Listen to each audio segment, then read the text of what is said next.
बिस्मिल्लाहिर्रहमानिर्रहीम। नाज़रीन इकराम, हिंदुस्तान में बहुत ही अफसोसनाक वाक़यात रोनुमा हो रहे हैं। आए दिन बच्चियों के रेप किए जा रहे हैं। बच्ची चाहे हिंदू की, चाहे मुस्लिम की, चाहे सिख की, चाहे ईसाई की, चाहे यहूदी की, चाहे बुद्धिस्ट की भी, बहन बेटी सबकी है। सबकी इज्जत का एहतराम होना चाहिए और रेपिस्ट कोई भी उसको सख्त से सख्त सज़ा देनी चाहिए। आवाज़ें भी उठ रही है, कुछ हिंदू भाई मुतालबा कर रहे हैं कि रेपिस्टों को सख्त से सख्त सज़ा दो। तो मैं उन हिंदू भाइयों से पूछना चाहता हूं कि आप गवर्नमेंट से तो मुतालबा कर रहे हैं, लेकिन ये नहीं बता रहे हैं कि आपके हिंदू मजहब में रेपिस्ट की क्या सज़ा है।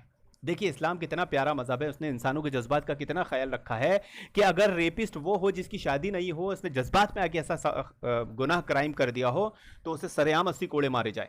और अगर रेपिस्ट ऐसा हो जिसको फैसिलिटी दी गई है, यानी उसकी शादी हो गई है, वो शादीशुदा है, करे तो उसे रजम कर दिया जाए, कत्ल कर दिया जाए।